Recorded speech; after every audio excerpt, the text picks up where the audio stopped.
Hi everybody, this is Laura Hammock from the Marble Jar channel. This is the second video of this series on how to raise kids in a digital world.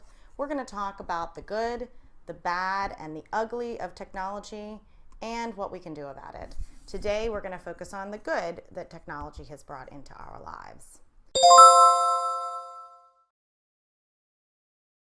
So I have a metaphor for internet usage, and that is eating chocolate. A little bit of chocolate is good for you, particularly if you're eating dark chocolate. But if you eat too much, you can start to feel a little sick and not very healthy.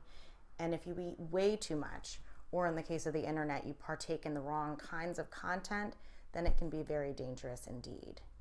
So let's start with the good. Confession time. I'm a self-described technophile. I love new technology. I know just enough to be dangerous. I had a Commodore 64 when I was about 11 years old, and those are the days when you had to program computers to do anything. So I would program it with these long blocks of code to spit out flashcard style questions for studying. I took my computer with me to college, and I was one of the few kids in my dorm who didn't have to spend time lugging all of my books to the computer lab. Granted, I had to struggle with my printer to print some papers out, which was unfortunate, but that was a struggle I was willing to have, I guess. I have a master's in information systems from Johns Hopkins, and let's just be really clear about that degree. It was heavy in the management side, so that does not make me a hands-on techie or a computer programmer at all. I have a policy about playing video games with my kids. Every summer, I try to learn the games that they're playing. Sometimes they're not terribly interesting to me. The kind of game that I like tends to involve finding things and figuring out puzzles.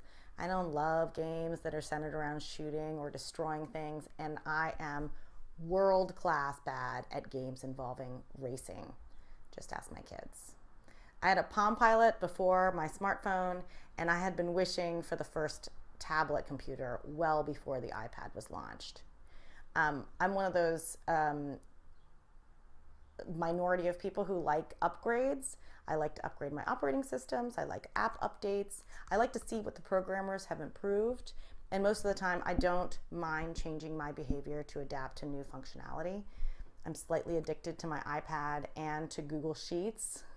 All of that to say, I love technology, and I can find a lot of good in the ways that technology has improved my life and the world. So I just want to touch on a couple of the ways that technology has improved our lives. The first area is communication. It is so much easier to stay in touch with other people and to widen our social communities through social media. So one way is finding a partner. So I met my husband in the days before email, and we conducted a long distance relationship. I was in Japan and he was in New York through incredibly expensive international phone calls and long form letter writing. Now, of course, online dating is one of the leading ways to find a spouse. 5% of married couples have met through online dating, and that number is growing with this younger population. Friendships. It is much easier to keep in touch and revitalize casual friendships. We know a ton, sometimes maybe a little too much, about people's lives without having to see them frequently or really at all. What about social groups? What kinds of things pull people together? Interests, personal causes, stages of life. It is really easy online to find people who have similar views and interests, even if your interests are kind of wacky. Almost anything can pull people together.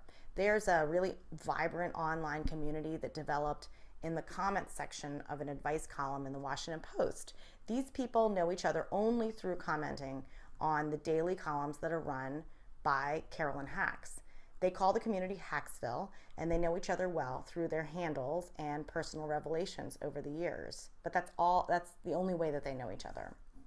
And finally, family. Anyone who has family farther than just around the block can tell you that texting, social media, FaceTime, and Skype are great ways to keep in touch and stay closer to your loved ones. So the next area is collaboration. We don't have to go into all of this. Mostly just this is a benefit for businesses and students to be able to work together on projects with people from all over the world. Collaboration tools obviously include tools for communication, but also for data storage and record keeping, and that sort of thing. The next area is social justice and having your voice heard. I think this is a really interesting area. The internet is basically democratizing the flow of information, for better or for worse. Now, anyone's voice can be heard through social media. There are platforms like Facebook and Twitter that allow you to publish a message to the world without a publisher curating it, editing it, or filtering the content. No one can say that your message is not relevant, is not interesting, is not true, or is not important. Here are some social media platforms and some examples of how they're being used. So for example, Twitter. We know exactly what our president is thinking at 5 a.m.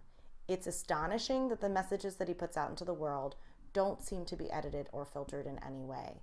Some people find that refreshing, and some people find it terrifying. What about Facebook and Facebook Live?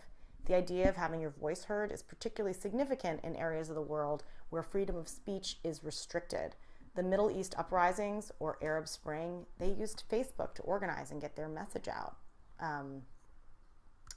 And how about videos? The fact that we all now have a means of videotaping on us at all times means that we can visually prove that something happened. And then we can use social media to publish those videos. We didn't believe Ray Rice beat his fiancée up until we were confronted with that brutal elevator video. And the conversation about police brutality is happening now in large part because in some cases we have been confronted with visual proof of brutality. So what about blogs? There's a proliferation of bloggers telling their stories out there. Sometimes these are just for fun, but many bloggers are breaking down barriers and stigmas about mental health, about addictions, and about eating disorders.